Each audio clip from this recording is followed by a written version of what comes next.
Hey everyone, it's me again, Shooter Drew. Today we're going to be looking at my AK-47. It's my AK-47.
So as you heard, we are going to be looking at my AK-47 today.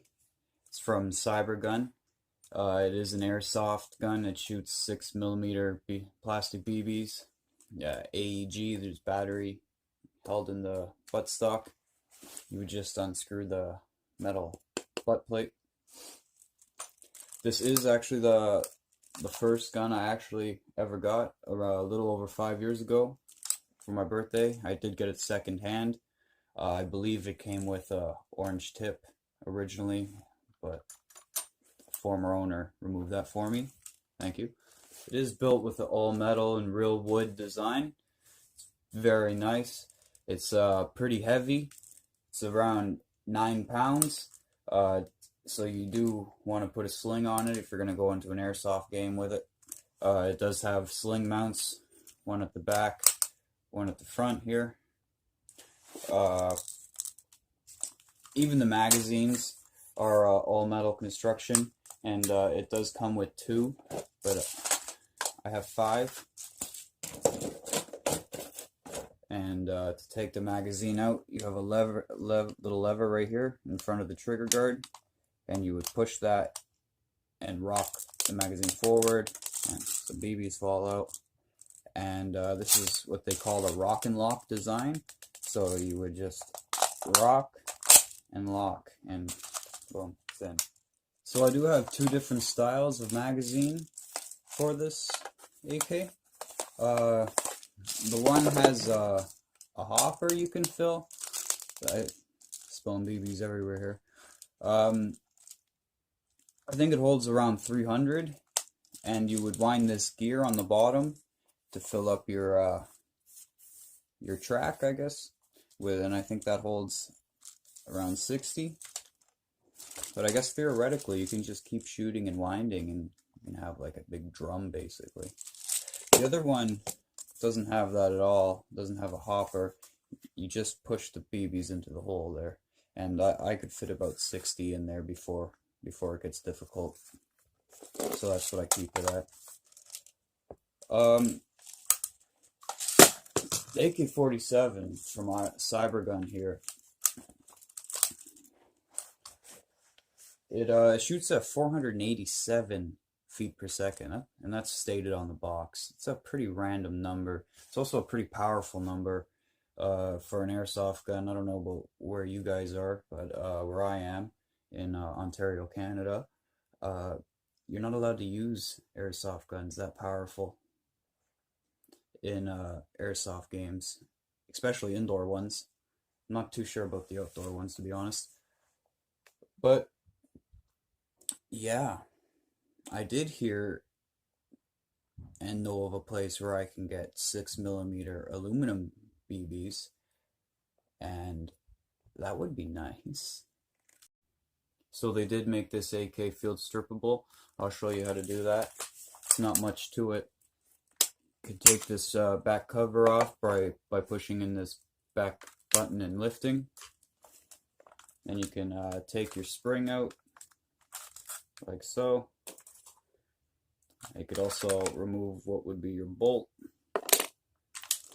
And then there's this little slide here, right here. I believe that's to adjust your hop up. I'm not too sure.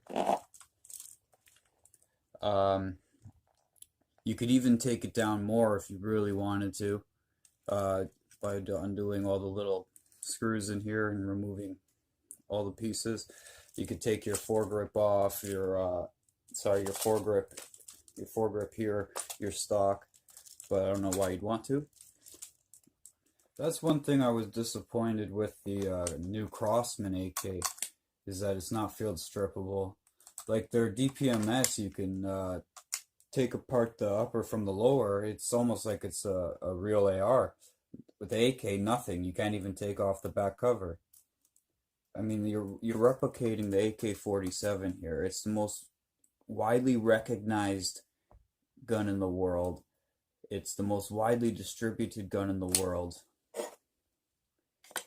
You know, it's also, not to mention, killed the most people in the world. Show some respect. Here's some fun facts. The AK-47 first started production in 1947, hence AK-47. The designing process started shortly after World War II in 1945, and that team was headed up by Mikhail Kalashnikov. The Soviet Army didn't actually officially induct it into the Army until 1949.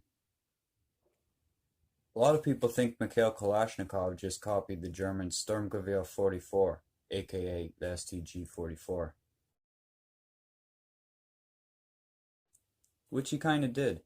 See, Kalashnikov's philosophy was, why reinvent the wheel, or don't fix what ain't broke. So he actually took features from two different guns, one being the STG-44, and the other one being the American M1 Garand. It's a beautiful thing. Your selector switches here. Top is safety, middle is full auto, and the bottom is semi-auto. You have your rangefinder here. You just would squeeze and adjust to get your proper distance. And of course you have your classic AK sight, the half moon, crescent, hooded, whichever you want to call it.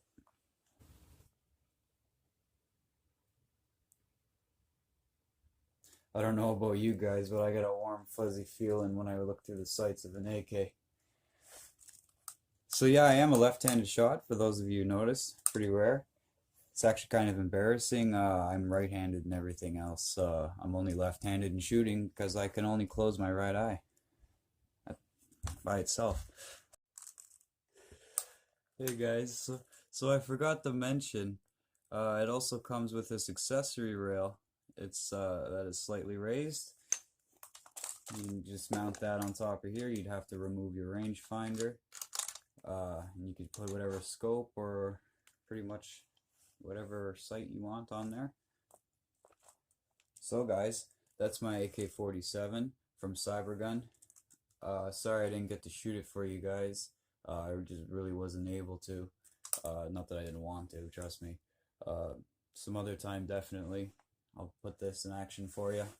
But yeah, this is probably my most favorite gun of my collection. The AK-47 is my most favorite gun of all time. That may be an unpopular opinion. But yeah, it's a pretty special gun to me too. For the person who gave it to me, it's also my first gun, got this whole thing started for me.